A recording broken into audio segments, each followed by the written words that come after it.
Okay guys, so in this video let's talk about some more reactions of acyl chlorides. Now the reaction of acyl chlorides with phenol and alcohols. Okay guys, so let's get started. Acyl chlorides, first an important fact to remember that acyl chloride they react with phenol and alcohols to produce esters. Okay, so this is basically a general fact that you guys need to remember, that whether acyl chloride reacts with a phenol or with an alcohol, any alcohol, it will always produce ester as a product. Okay, and then another important fact to remember for examination point of view, phenols cannot directly react with carboxylic acids. Uh, Phenols do not directly react with carboxylic acids, so carboxylic acids they need to be converted to acyl chlorides. As acyl chlorides, as we know, are derivatives of carboxylic acids. Before the reaction with phenol can proceed. Okay guys, so this is an important fact again, that no direct reaction of phenol with carboxylic acids is possible. If we need to react phenol with carboxylic acid, we must first convert the carboxylic acid to acyl chlorides. Okay guys, so now let's look at a few examples. If we react acyl chlorides with an alcohol, ethanol over here, we'll get an ester, ethyl ethanoate plus HCl as a byproduct. Now, how does this happen? Basically, this is a condensation reaction. And a condensation reaction is any reaction in which two smaller molecules combine to form a larger molecule by the elimination of a simple molecule. Okay, so HCl is a simple molecule, the ester is a larger molecule, and the two reactants are the smaller molecules. The chlorine atom of the acyl chloride and the hydrogen atom of the alcohol, they both combine and form hydrogen chloride, HCl. Since the hydrogen and chlorine atoms are removed, a bond forms in between this carbon double bonded oxygen and the oxygen atom of the ethanol. As a result, a product is formed. So this was basically quite simple. Now let's look at another example.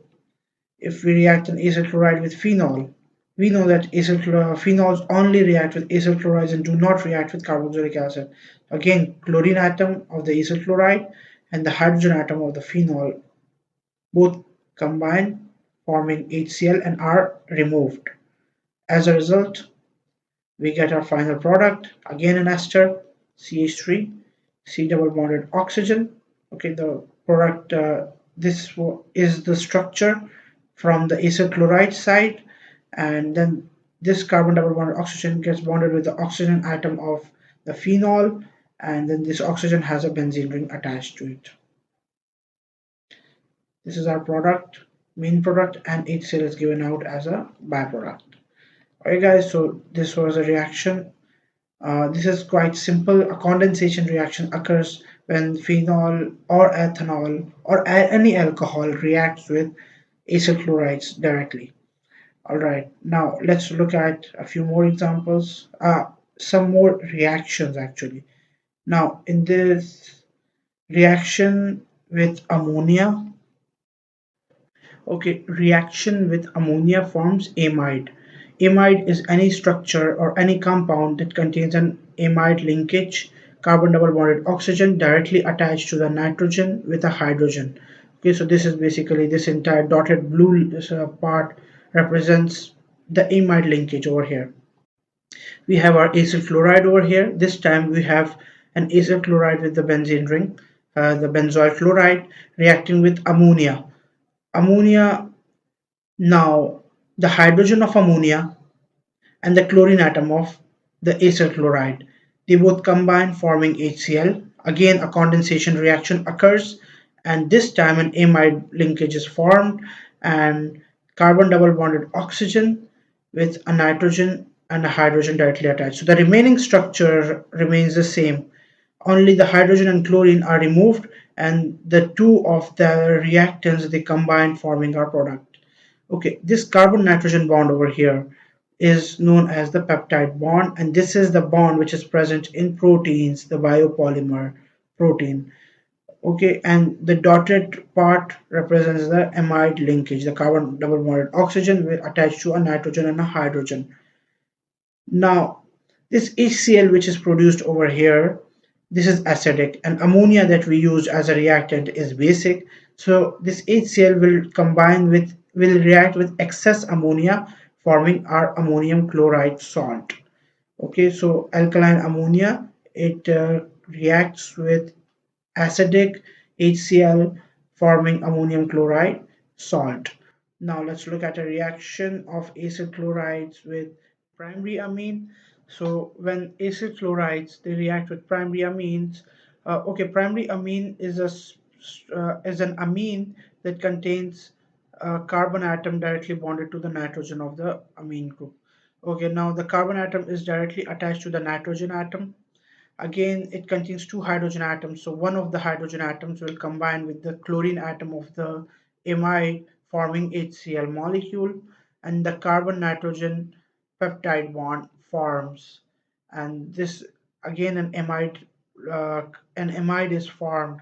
This is our secondary amide because the nitrogen atom over here is directly attached to two carbon atoms, and HCl is given as a byproduct.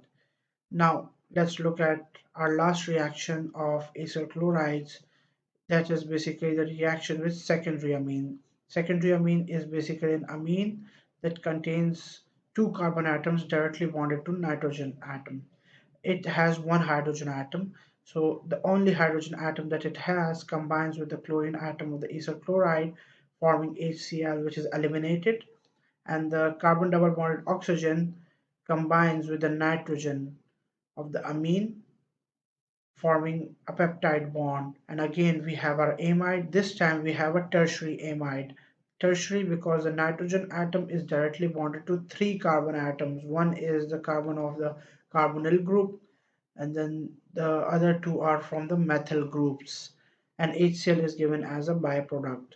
Okay guys, so thank you so much. Meet you in the next video on with reactions of carboxylic acids, and those reactions are very important, so do prepare them very nicely and must watch the next video.